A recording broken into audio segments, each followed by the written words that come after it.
Venezuelan gangs assassinated CEOs. We go inside the new American crime wave with Rafael Mangual. I'm James Poulos. Welcome to Zero Hour.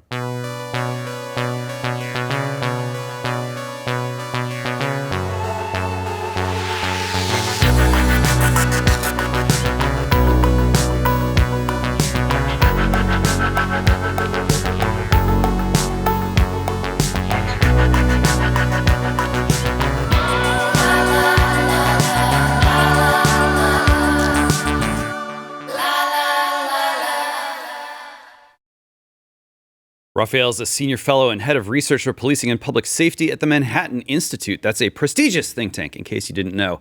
Known for its role in the transformation of New York City into one of the world's safest and most attractive urban centers until a couple of years ago, at least. And now Rafael's fighting to restore the city to its former glory. Welcome. Thank you so much for having me. A real pleasure. Absolutely. Okay, so obviously we've had an election. We got an incoming administration. Trump has always presented himself as being a tough on crime kind of guy, especially someone who thinks of himself as kind of a hero of New York City, going back for decades. Are you optimistic about how America is going to respond to just the totally out of control crime situation? Somewhat. It's a reserved optimism, and I'll tell you what the source for the optimism is first. I mean, if you look at the results of the 2024 election cycle, there's an argument to be made that because Trump has kind of presented himself, as you noted, as kind of a tough on crime figure, and the fact that he won with larger margins than he did in 2016, that in and of itself kind of indicates that America's kind of having a law and order moment. And I think it is, but not necessarily because of the presidential election result. I think the story is really in the other election results, the state and local election results, particularly in deep blue states, places like California and Colorado, and even purple states like Arizona. So if you look at, say some of the progressive prosecutor races around the country, you had George Gascon lose his race to Nate Hochman. Soros DA, and Nate Hochman ran his campaign on a sort of unabashedly law and order platform. And in a city as left as Los Angeles. And this is, George Gascon is not just any Soros DA. I mean, he has proven to be, one of the ones with real staying power. I mean, he was the DA who succeeded Kamala Harris in San Francisco with her endorsement. Did that and then made way for Chesa Boudin, who then won that office when he, went down to L.A. Further north, I mean, I mentioned Chesa Boudin, who got ousted from his seat a couple of years ago. But right across the bridge in Oakland, you had Pamela Price, the Soros DA there, successfully recalled, along with the mayor of Oakland, Sheng Tao, who was a very, sort of defund the police activist. So those are some encouraging results just in California. Then you look at the state ballot initiatives in California. You had Prop 36, which kind of reversed, at least in part, Prop 47, which for those who don't know, lowered the penalties for theft so that the threshold for felonies was raised to $950 or something like that, which meant that you could basically get away with stealing up to $1,000 in goods.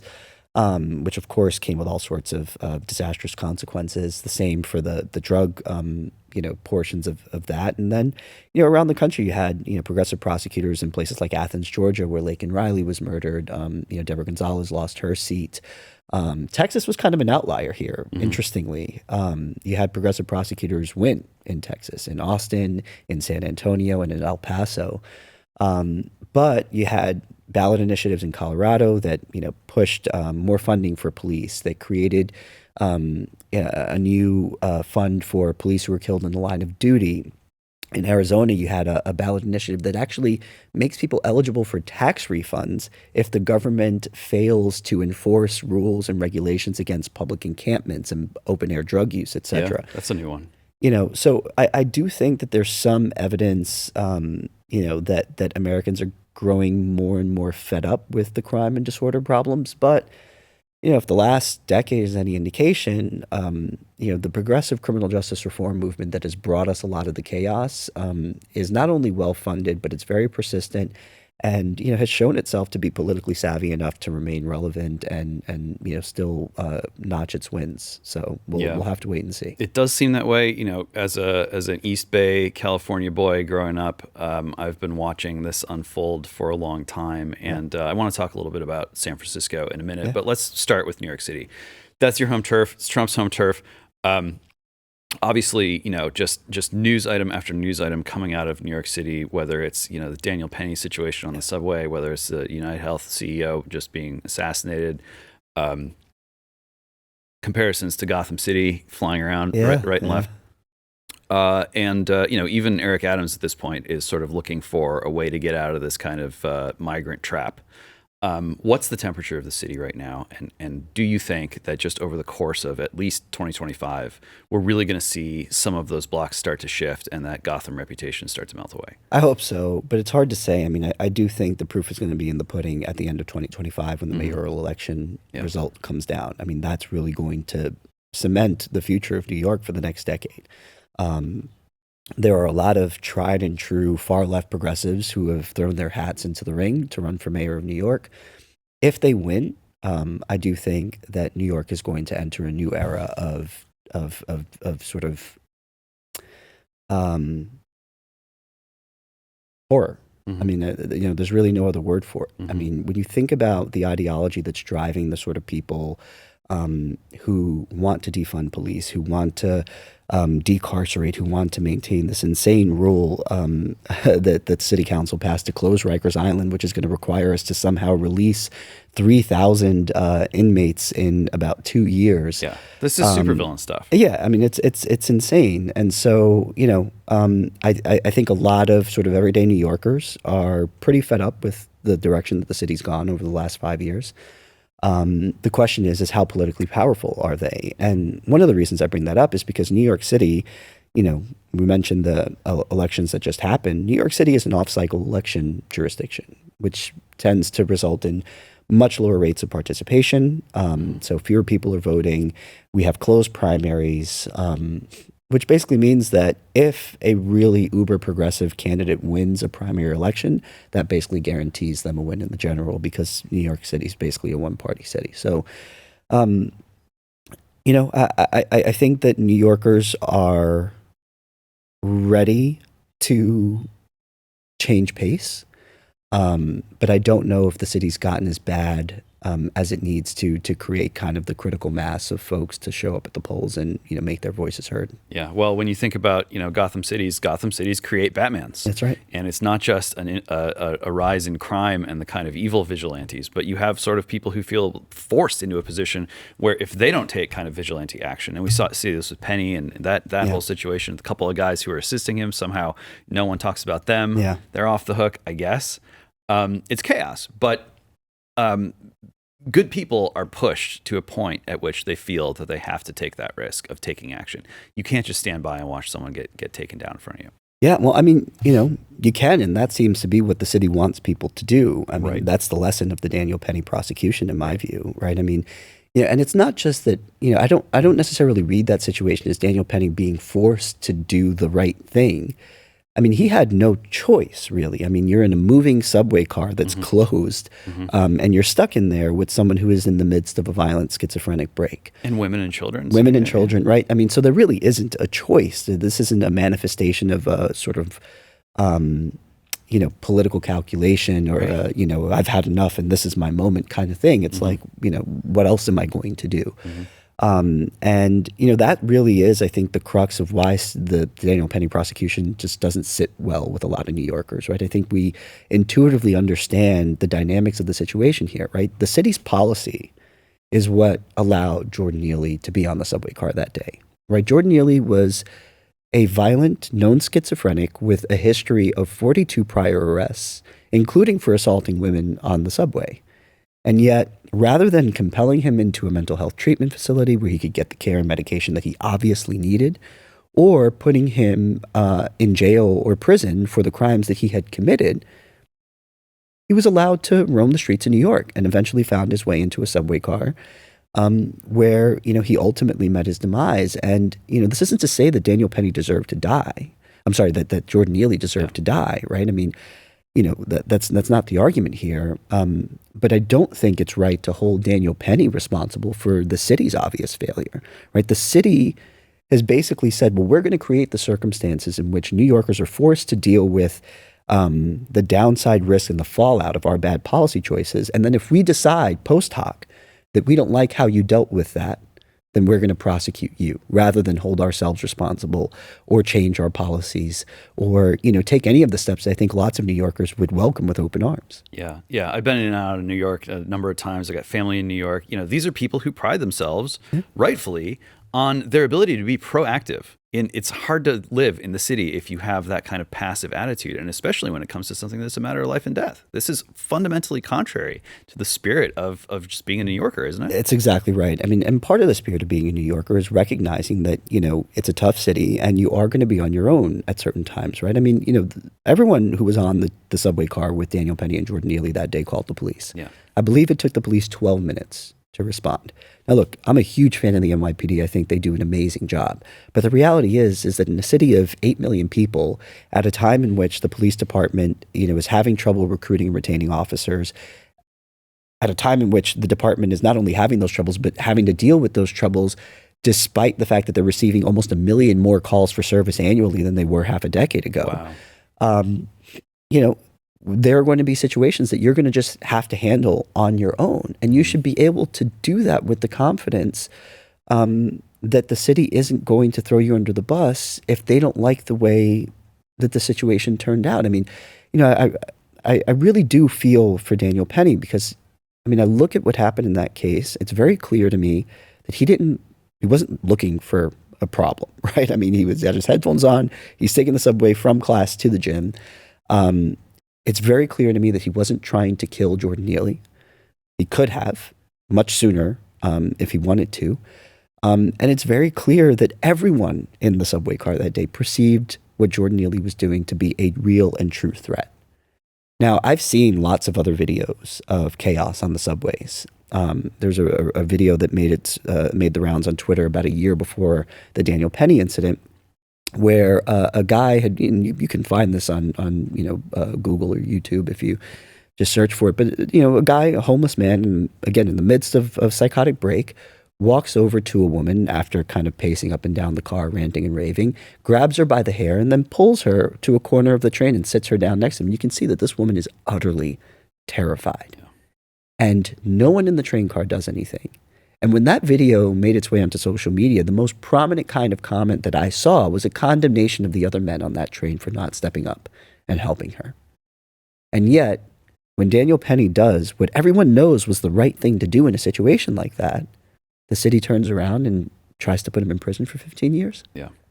That's the kind of thing that really gets the goat of a lot of New Yorkers. And there's also, not a lot of talk about how it makes you feel to be put in a situation where terrifying. You know that you have to be passive and you have to be, in that sense, complicit in what's going on, or else your own government is going to punish you. That's right. That hurts the soul. Not only does it hurt the soul, but it adds to the terror of that kind of moment, right? Because you're basically forced to roll the dice and say, well, I hope he doesn't pick me. Mm-hmm. Right? I mean, I've been riding the subways in New York City by myself since I was a little kid.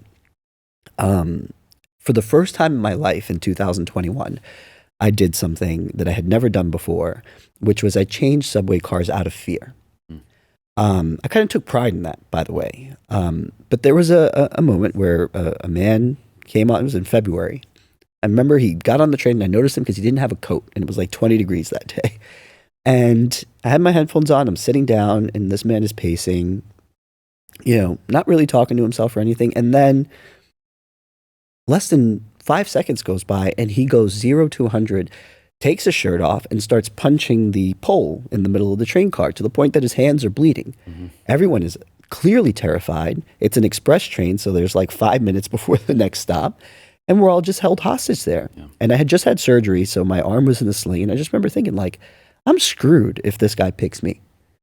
And that's the kind of thing, that really, I think, kind of adds to the fear and the reticence for people who are not necessarily married to the city, and has led them to avoid the subways, to work from home more, and to move to the outer suburbs or find another state. And, out-migration has been a real problem for New York, and I think it's going to continue to be, especially if these other problems don't, get taken under control by the government, right? And by the other problems, I'm meaning, crime, disorder, the migrant crisis, all of that.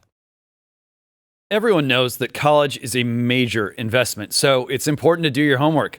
You want to find a school that shares your values, but who has time to dig through all those websites to find what really matters? Well, today I'm excited to share a new online resource that does the work for you, ChristianCollegeGuide.com. This online directory of over 250 Christian colleges is a one-stop shop. Like any other college guide, you can view all the basics, acceptance rates, tuition costs, academic majors, etc. But here's what makes ChristianCollegeGuide.com special. You can use this guide to learn about a school's faith tradition, its campus policies, and its spiritual life. All the info that shows a college's true character. You'll find answers to over 150 questions for every school profiled, making this the definitive guide to Christian higher education. And the best part, this college guide is free to the public. That's right, free. Just go to ChristianCollegeGuide.com to create a user profile and get started today. That's ChristianCollegeGuide.com. Just going back to this assassination of the UnitedHealth CEO, I mean, you can see that the climate in New York is having a profound psychological effect, not just, on tough on crime people, but on everyone, to the point where it's now part of the conversation where it's like, well, you shouldn't murder someone, but he kind of had it coming, right. And, there's got to be some way. And that world of crime is starting to bleed into the world of policy, and people who spend their lives sort of saturated in an environment that is so full of crime and so lax on enforcement, or almost seems like the people in charge are in some sort of perverse way wanting there to be more crime. That impacts the way people think about policy. They think about fundamental rights too. Yeah, I mean, I think that's right. Although, I mean, I really can't overemphasize how disturbing the response to this murder has been. I mean, there are no shortage of people with terrible takes on social media, essentially celebrating. Yeah, who's next? Right. And, I mean, the shooter wore a very distinctive jacket that apparently has been flying off the shelves. People have found who made it. I mean, like, imagine there was a lookalike contest in Washington Square Park the other day for the shoot. I mean, like, it really is kind of something out of Batman, where you have this, like, terrible person being celebrated for a heinous act. And even Ivy League professors are, posting on X saying, well, not condoning murder, but, you have to understand that this is the inevitable. No, it's not inevitable. Yeah.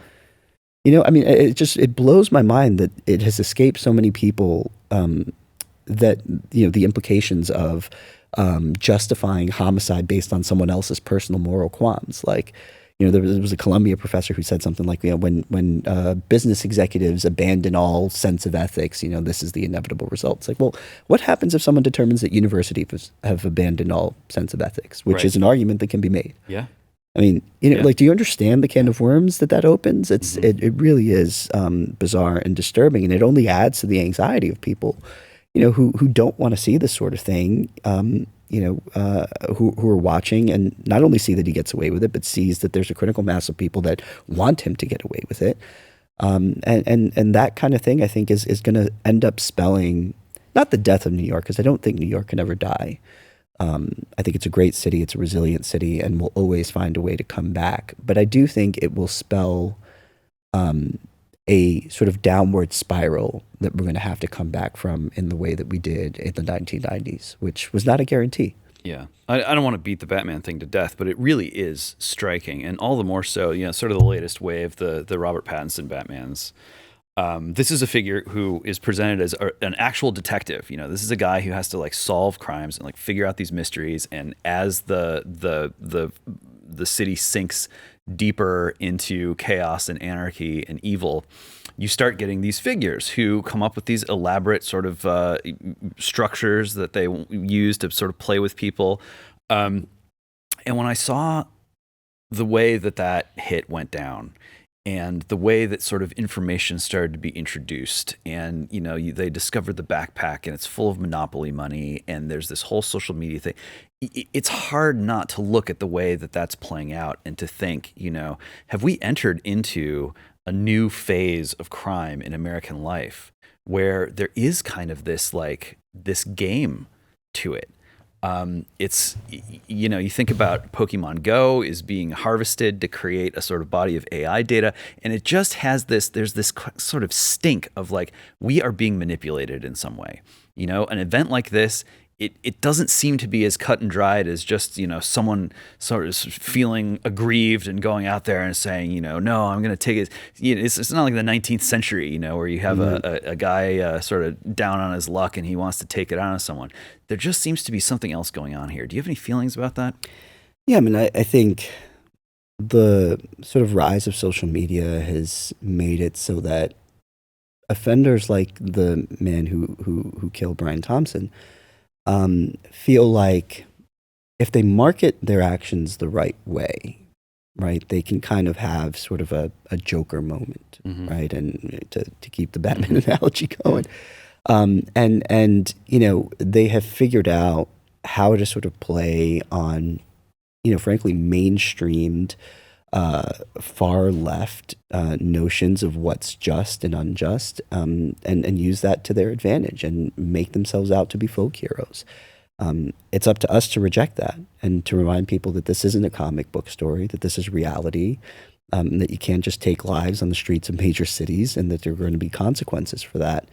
But I think the biggest fear I have is that this is opening a door to a kind of new era of political violence, which is something that characterized American life to a much more significant degree than it has recently. Back in the 1950s, 60s, and 70s, especially, you had groups like the Weather Underground and FALN and the Black Liberation Army, regularly bombing buildings, and FALN actually opened fire on the floor of Congress. Yeah, that's right. Symbionese Liberation Army. That's right. So, that's the kind of more disturbing aspect of this to me, is that, especially when there's a critical mass of people who are not just failing to condemn the act, but openly celebrating it, that might encourage the sort of people who are already inclined toward political violence to maybe finally take those steps. Yeah, and it's probably always going to be true, whether on social media or television or wherever, that if it bleeds, it leads, as they say. But just watching the way that the legacy media, or whatever you want to call them, who really just they've been in free fall with viewership, especially since the election. They grabbed onto this, and it's just wall to wall coverage, and they're driving these narratives that this is a sort of drama that people should get caught up in. Yeah, I think that's exactly right. And look, the legacy media has, doesn't necessarily have a reputation of kind of covering these things with the most moral clarity. So that's not really a surprise. And like you said, I mean, the legacy media, and I've written about this, has been struggling to keep eyes on it for a while now, and so I think we're well past the point in which we could ask them to be a little better about how they approach these situations. So that's just kind of baked in. Yeah. All right. So let's zoom out a little bit from New York. One thing that New York really hasn't struggled with as much as other areas, perhaps surprisingly, is gang violence. This is now something that's penetrated deep into the heartland of America. It's in Colorado. It's in other states where it does feel new, whether it's Venezuelan gangs or other gangs. Obviously, the cartel situation is always looking bad, and it's pushed people, I think, to this crazy idea that maybe we just need to actually go to war with the cartels. Personally, that's a can of worms I'm not ready to open. I wonder if you think that situation is, again, pushing people in a direction where they're starting to make bad decisions or entertain bad decisions about going from an enforcement model to a full-on war model. Yeah, I mean, look, I think it's important to be introspective about pulling these policy levers. I'm a big sort of enforcement model guy, but I do recognize, right, that there is a head to this snake, and it's not here, and it's not bound by the jurisdiction of state law within the United States. And so that might require a different approach, and I'm open to listening as to whether or not that approach makes sense. All-out war, I don't think, is probably going to be very useful, but I also don't think it's very likely. Targeted strikes on particular actors or particular distribution centers or processing centers that might help make a dent. I think that's worth considering. But ultimately, I think we have the tools that we need to deal with the stateside manifestation of that deeper problem. And it's really just a matter of political will. You know, you mentioned that New York doesn't have the kind of biggest gang problem, at least not like it used to. And well, that's because we figured out how to solve it and haven't totally abandoned that model. I think other jurisdictions, you know, can do that too. It's going to take resources. It's going to take political will. It's going to take the rest of the criminal justice system cooperating with the efforts of police and federal law enforcement officials. But I do think that when you zoom out, one of the things that you realize is that the gang problem is really concentrated in a really small number of slices of a given American city among a very, very small number of offenders. We have the technology and the know-how to figure out who those high-risk individuals are and how to best go after them. And if we can do that and do that well and do it consistently and persistently for 5-10 years, I think the payoff for that will be, it will last generations, the way that it has in New York. Yeah, there's so much going on with criminal justice tech, and I want to crack into that for sure. Just as far as the gang stuff goes, obviously it's an immigration policy thing. Yeah, it's also a drug policy thing. It just seems like, you know, America has just been spinning the dials on those two issues for generations, trying to find some stable combination. You know, we've gone way over toward you know, incarceration to the max, and then we've swung way over to, okay, we're going to legalize weed, we're going to just, you know, give people a QR code and they become citizens. Where is the stable point? Is there a point? Do you think America is at a point now where people are ready to kind of find that center of gravity and lock those two issues into policies that, you know, that Americans can trust? I don't know. I hope so, but I don't know. You mentioned the incarceration point. I mean, that's actually been, I think, central to our success or failure with respect to the fallout of gang violence. Surprisingly, for a lot of folks, the majority of gang violence, particularly gun violence, is not actually driven by the drug trade. You know, there's a lot of intersection, right? A lot of people who are involved in the drug trade tend to also be deeply antisocial, and so that antisociality manifests itself in violence and other kind of ways. But you know, when you dig down into the drivers of gun violence, almost you know, always it turns out to be just interpersonal beefs. These are just really bad people who get angry at one another and in emotional fits resort to firearms. It escalates. And it's kind of wild. I mean, I was in Chicago for a ride along a few years back, and we started off at police headquarters, and I was talking to some of the people there. And I mean, they were just walking me through how a huge portion of their shootings begin on social media. Wow. Just two people, you know, I was going to say a bad word, but, you know, arguing against each other on social media. And, you know, that ends up resulting in, okay, well, next time I see you out in public, we're just going to open fire. And I don't care if it's broad daylight, and I don't care if there are kids in the background or if there's a park nearby. And that's really how a lot of that stuff starts and ends. The drug trade and the way that we approach enforcing the rules and regulations surrounding the drug trade are actually key to creating the conditions that allow us to incapacitate the bad actors. So there's a really great study of gang prosecutions in New York. They're called gang sweeps, where the government would, usually both the state and federal government through joint task forces, would identify high-risk gang members, right, and high-risk gangs and cliques who they know are involved in other kinds of violence, and then they would go after them for crimes that have a federal hook.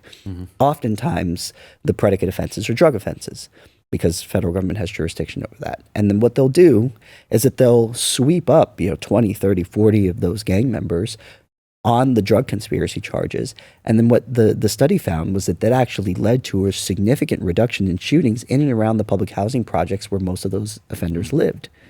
Now, the reason for that is that there's an overlap between the people who are involved in the drug trade and the people who are driving the gun violence problem. And this is one of the things that progressives never really wanted to recognize. They insist on this false dichotomy of violent and nonviolent offender. Right. I mean, this was the big attack on the incarceration issue, you know, 10, 20 years ago and still to this day, right? Just conceptually, they've got so much riding on that distinction. Right. I mean, they, you know, to them, our mass incarceration problem was a function of the fact that we were over policing nonviolent conduct, right? The nonviolent drug offender was, overcrowding our prisons. When you dig down into it, even at the peak of incarceration, drug offenders were only about 22 to 23% of all state prisoners. How much do you think, and this is going back a little ways, how much do you think that whole kind of narrative spun out of the consequences of like the 3 strikes law?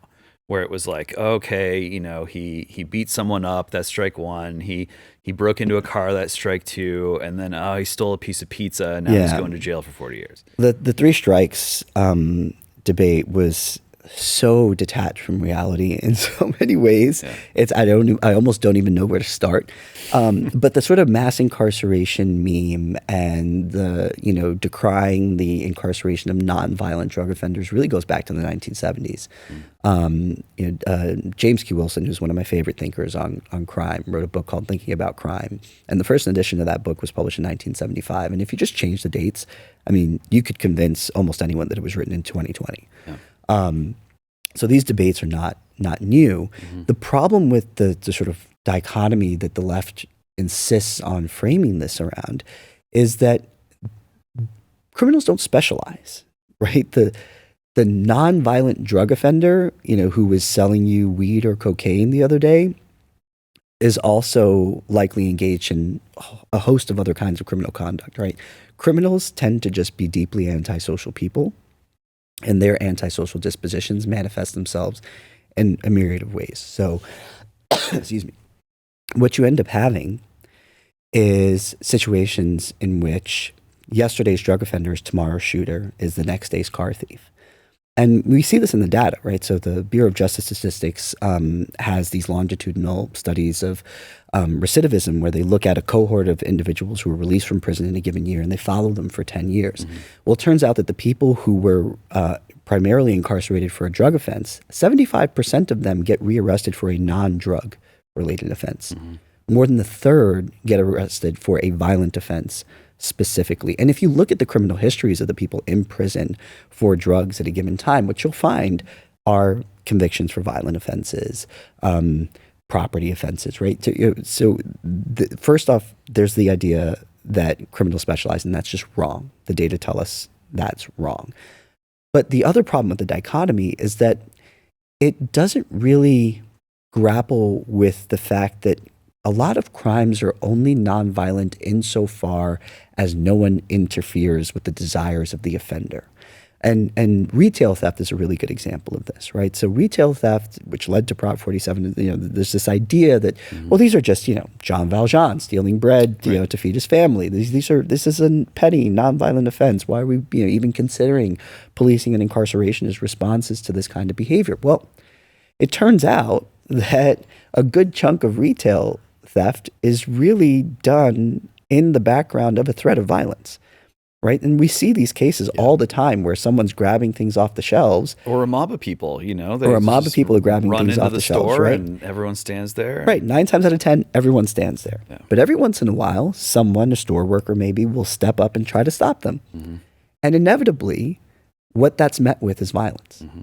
Right, there was just a case the other day where a woman was, I think, in a CVS and was stealing a bunch of stuff, and a worker tried to stop her, and then she pulled a knife out and slashed her. Yeah.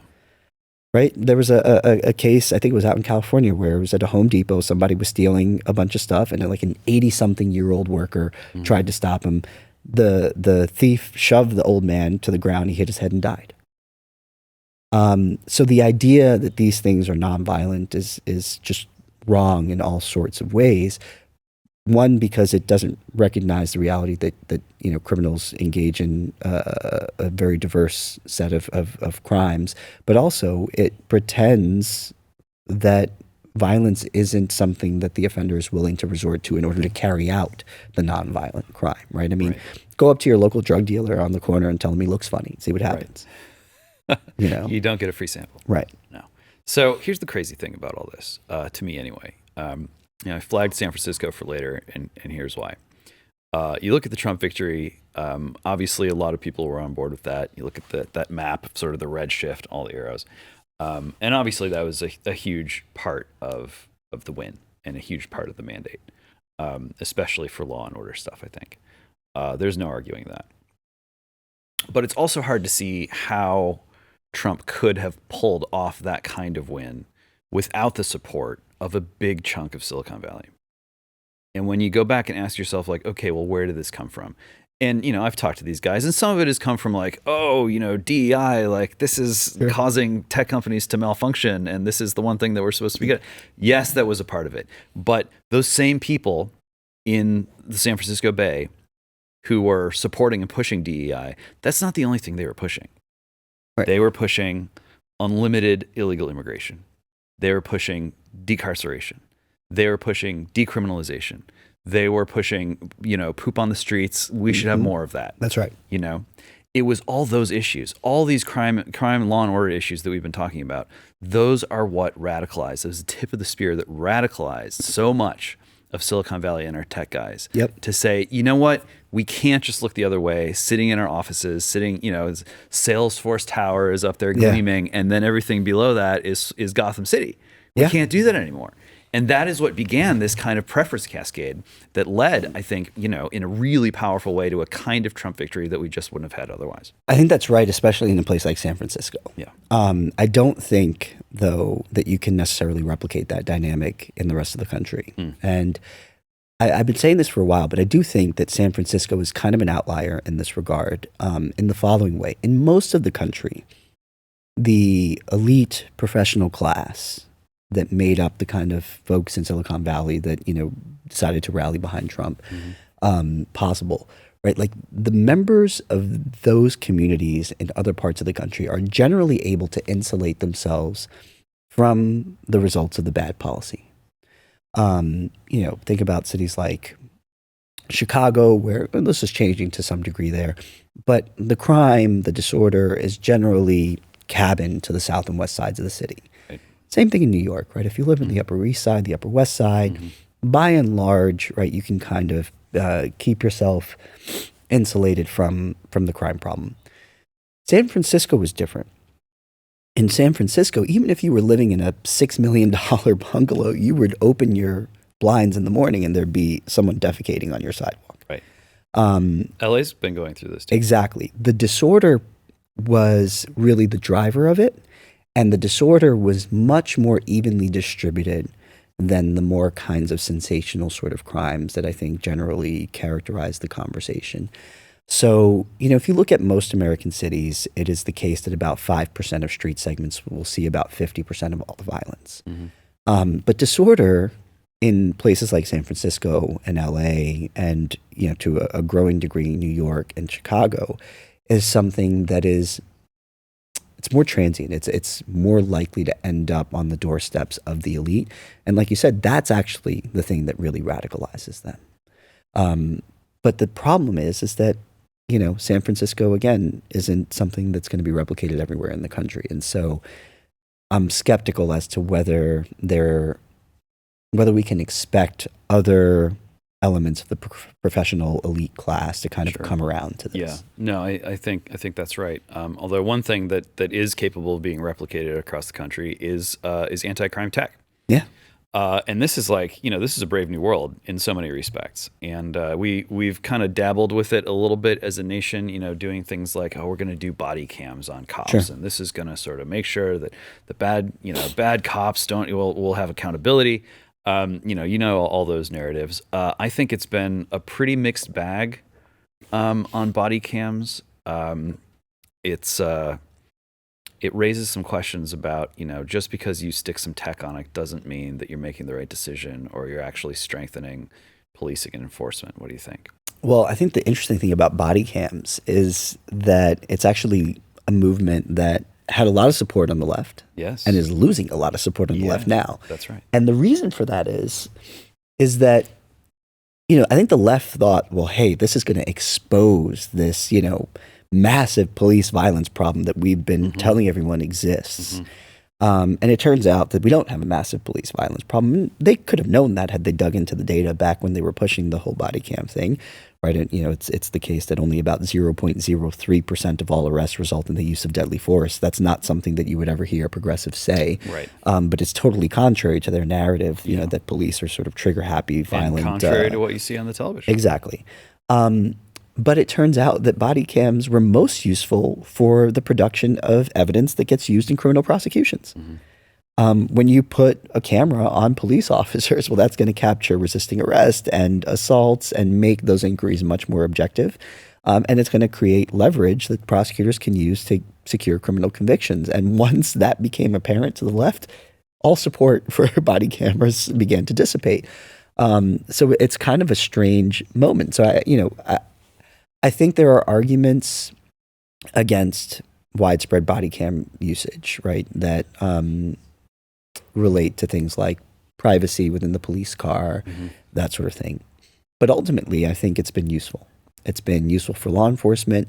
It's cleared a lot more officers than it's put into jeopardy. And I think a lot of officers that I've spoken to would feel very much would feel a lot less secure than they do now without the body cam. Yeah. The body cam has become kind of a security blanket, particularly for officers who are kind of in proactive roles, because they know, if someone says I did something, well, I have the proof here. Little insurance policy. Yeah, and we've seen lots of these cases. I mean, there were some viral videos, the last couple of years of women claiming that they were sexually assaulted by police officers, and the body cam footage comes out, and you can see that that wasn't the case, and but we've also seen bad apples caught, right? We've seen videos of officers planting evidence despite wearing body cameras. Sure. You're like, Jesus Christ, like.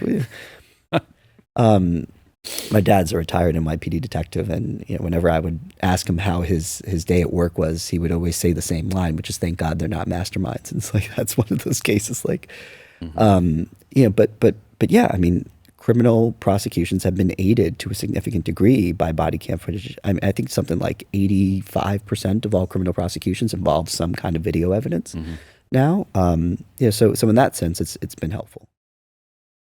If you like what we do around here and you want a great way to let other people know what you're watching and listening to, you're going to love all the Blaze Media merchandise available at shopblazemedia.com. Everything from the Blaze Heritage and Blaze Media collections to Agua Donkeys and our Trump Vance 2024 merch. We have jackets, t-shirts, mugs, flags, and a whole lot more. There's so much you're going to love. Go to shopblazemedia.com today. Check out all the cool stuff available from Blaze Media and be sure you use the promo code BLAZE10 to get 10% off your entire order. That's shopblazemedia.com, promo code BLAZE for 10% off. Do it today. You look at the results, and there is a logic that says, okay, so that's why we should just have cameras everywhere. We should have full surveillance. And hey, the computers are getting better at sort of pattern recognition, and so we're going to have pre-crime. It's going to be awesome. There's now starting to be laws in I forgot if it's Canada or the UK, probably both of them. I mean, they're both going straight down the toilet right now on all this stuff, where you can take someone to court. I think it's Canada, and you can say, I have reason to believe that next year this person's going to commit a hate crime, so they need to be punished right now. Obviously that's bad. But when you look at, high-tech pre-crime, that can also be really bad in kind of the same way. So, like, how do we know? How are we going to figure out where to draw these kinds of lines? Well, I think our Constitution does a really good job of drawing those lines for us. And one of the best things that the founders ever did was to make it really, really hard to amend the Constitution. And I think we have a Supreme Court right now that admires the original meaning of the Constitution and that will be faithful to it. And that, to me, is the biggest source of security I have for concerns related to the potential abuse of the kind of technologies that we're talking about. I don't want to live in a world in which people are preemptively prosecuted. I do, however, want to live in a world in which technology is utilized to identify who the highest risk offenders are and to use that information when we make decisions about what to do in response to criminal conduct that they have actually committed. Right. And this is where I think, you can kind of create the happy balance. And this is something that I think New York's been a leader on, and one of the reasons why the sky hasn't quite fallen, despite the fact that, the policy regime in that city is kind of a criminal's dream. what the city has been able to do is use things like algorithmic risk assessment to identify who the highest risk individuals are, right? You can profile out sort of who is a real risk of future criminal conduct, right? Based on past conduct. Based on past conduct, right? Criminal history is one of the biggest indicators of what someone's, likely to do in the future. And so if you look at algorithmic risk assessments that are used for decision making in court right now with things like pretrial detention, right? A lot of jurisdictions during a pretrial release hearing will look at a score that is generated by one of these risk assessment tools. And the tools basically ask a series of questions. And those questions are weighted. Mm-hmm.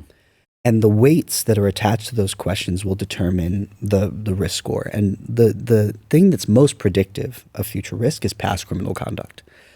So when we have reason to believe that someone who's in a gang database, who's got 15 prior arrests, who's been convicted of 2 prior felonies, who's done prison time, and has just been rearrested for illegally possessing a firearm, and we have a choice as to whether to put this person in prison for 10 years versus 5 years, and that person's 21 years old, we can use data to make a smarter choice and go for the longer sentence in that case, knowing that everything in that person's criminal profile tells us that they're going to be a significant risk of future violence, such that we should incapacitate them for as long as we possibly can now.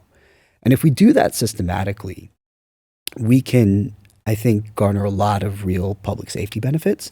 And you can do that without having to sort of preemptively prosecute, which I think is the fear that a lot of people have. Yeah. And again, that is not a world that I want to live in. Well, right. When you got facial recognition and you got predictive algorithms and you're not looking at past conduct, you're looking at precursors and you're looking at statements and you're just kind of monitoring someone from the cradle to the grave, waiting for them to, say something or have a relationship issue that sets off these flags. And then, it's easy to see how that can spiral into Absolutely. dystopia. But I hear what you're saying. And I think that's sound. But something that drives people nuts is we have these databases already.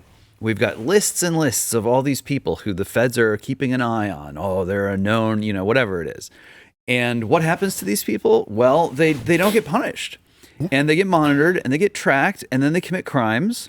And then the feds are like, oh yeah, well, we've had our eye on him. And it's like, then why didn't you do something about it? Yeah. How do you avoid that? This is part of the balance that we have to keep, right? I mean, when you live in a society that prioritizes liberty, mm-hmm. which we should, there's going to be downside risk associated with that. Every constitutional protection that we enjoy comes with risk, right? Free speech comes with risk. Someone eventually is going to say something that is going to hurt somebody, that is going to make them angry, that might incite someone to do something they wouldn't have otherwise done had they not heard the thing. Mm-hmm. We protect Second Amendment rights. That's a good thing, right? It allows us to protect ourselves. Excuse me. But when you have gun rights broadly protected, people are going to do bad things with firearms. Mm-hmm. We have Fourth Amendment rights. Mm-hmm. We see time and again, every single year, hundreds, if not thousands of instances of cases being torn up and thrown out because the police, didn't comply with the Fourth Amendment when they were acquiring the evidence that they needed mm-hmm. to secure a conviction. And so we release someone we know is guilty. And then that person goes on and commits an offense. The question is do you want to live in a world without those liberty protections? I don't. So I think we have to just accept that there is always going to be, that it's always going to be the case that we are not going to be able to zero out our risk of being victimized. Mm-hmm. We're never going to zero out the risk of someone doing something bad. Mm-hmm. But that also doesn't mean that we have to create the conditions in which it's almost guaranteed that these things happen more than they should. Yeah. I mean, I think that's to me such an important reminder that whether it's kind of the caricature of the tech vision of, we can achieve paradise, all of our problems are going to go away. The machines will know better than we do. Whether it's that or whether it's the left-wing version of this, which is precautionary principle to the max. Everyone is fragile. Everyone must be protected. reduce risk to zero because otherwise it's an injustice. Microaggressions, it's, a particle of injustice hit you while you were crossing the street. Right. And now, your life has been ruined. Whether it's either one of those two models, so much of what is at work there is an inability to trust and a transformation of the idea of justice and the idea of risk and really the idea of what a human being is, what we've been created to be. What is that creature? We are creatures that need to trust. Yeah. And that if we don't have that basis of trust, then we're going to spiral off really quickly in some directions that feel good initially or make us think that we're going to transcend our humanity somehow, but just lead consistently to bad outcomes. I think that's exactly right. And also, I really appreciate what you just said about the human condition, because I do think that there is an element of the human condition that sort of feeds on taking risk in some way or another. Yeah. When you think about the things that we do in our lives that give us the biggest rush, that give us the biggest sort of flood of endorphins, right? It's those moments where we're taking risks, essentially, right? Whether, if you like going to the gym and lifting weights, right? Like, there's the PR, right? You want to, you get that weight that may fall on your head if you don't do it right? There's that element of risk there, and then you feel really accomplished when you take it. Or sometimes it's, moving across the country for a job that may or may not work out, right? I mean, these are the things that really kind of make us come alive and feel alive. It's why roller coasters are so popular. It's why people go bungee jumping and skydiving and, play sports, right? I mean, I've had two surgeries and God knows how many injuries and broken bones from playing sports. But it's like, knowing that that's a risk and doing that and overcoming that is part of what gives life richness and meaning. And so,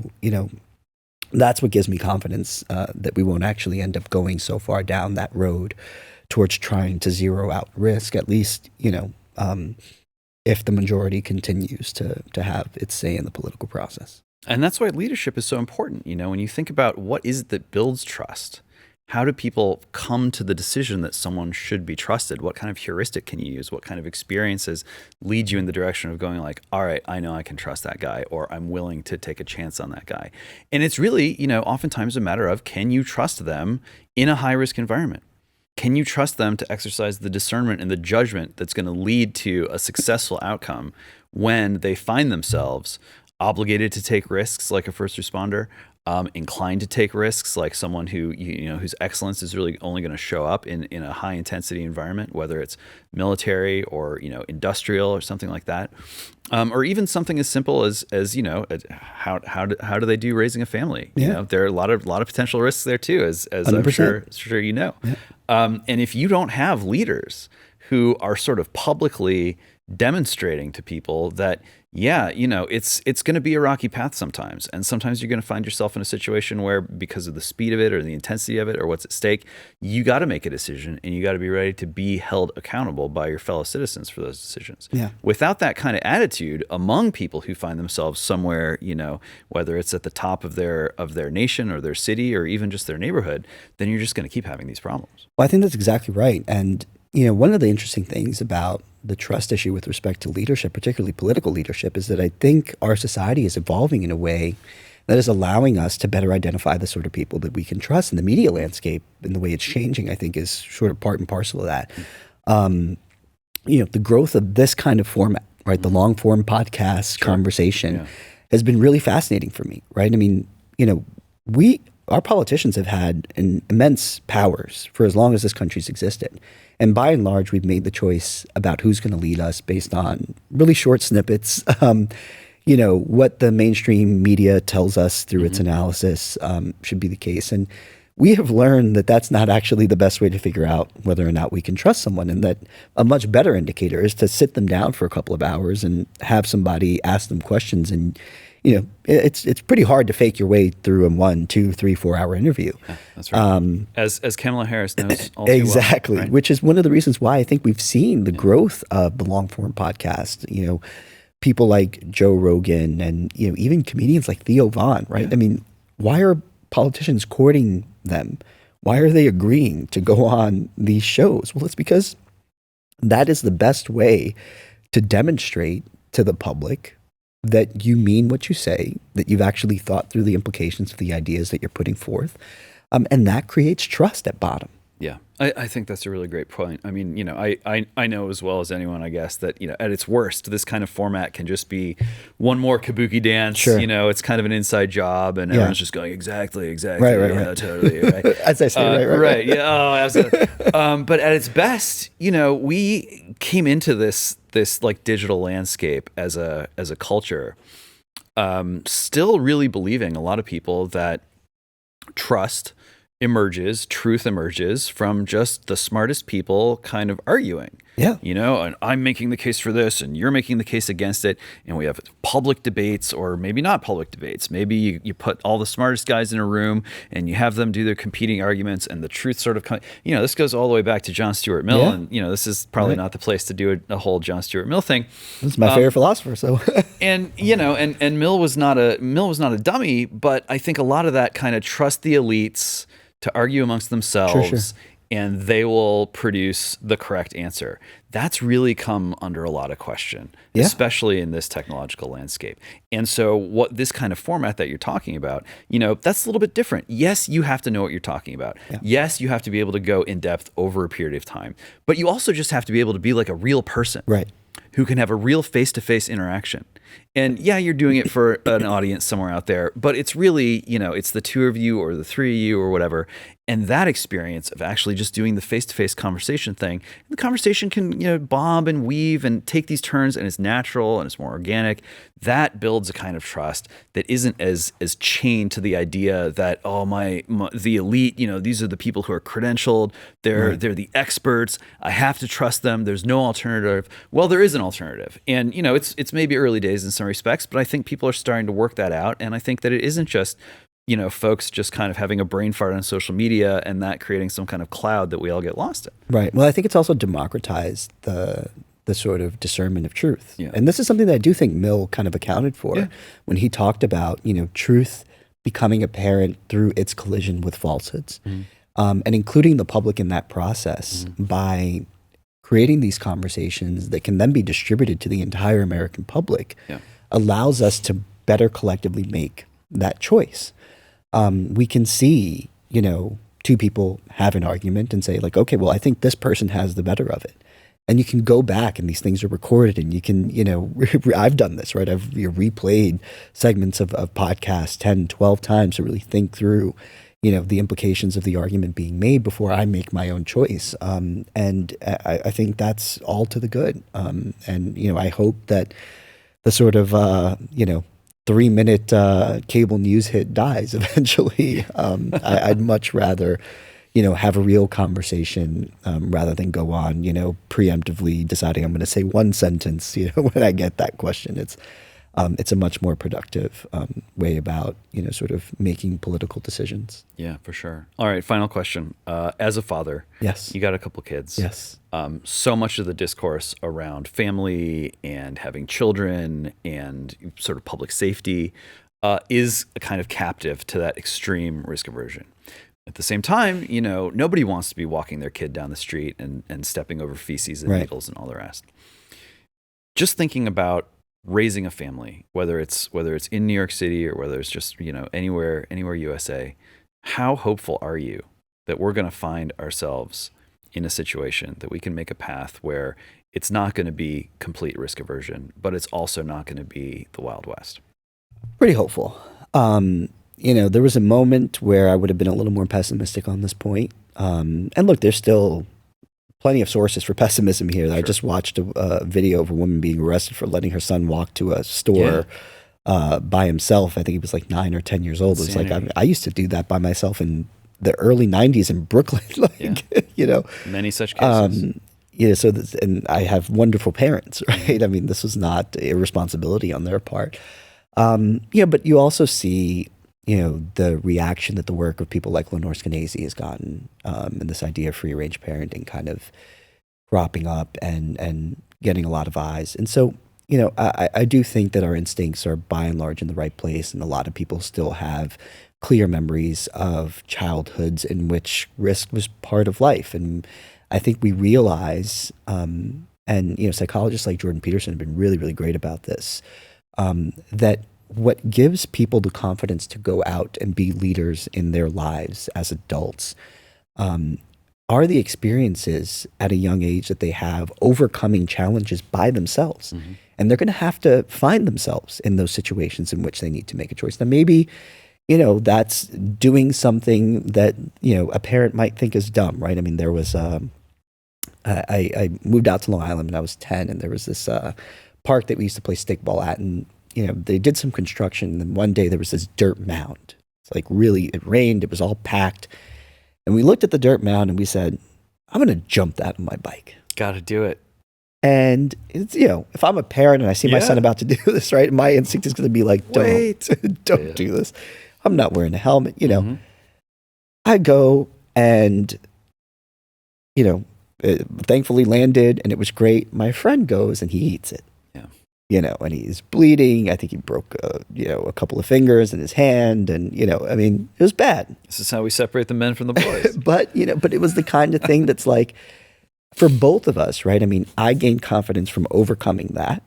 He gained confidence from knowing that, even if the bad thing happens, it's survivable, right? It's not the end of the world. That's huge. And I think both of us were better off for that. And I think it's a sort of a moral crime to deny children the ability to have those experiences. And I think we intuitively are starting to understand that again. I think so too. Such a great note to end on. Yeah. Rafael Mangual, it's been a real pleasure. Thank you so much for having me. Thanks again. All right, that's all the time we got. Till next time around, I am James Poulos. This is Zero Hour, and may God have mercy on us all.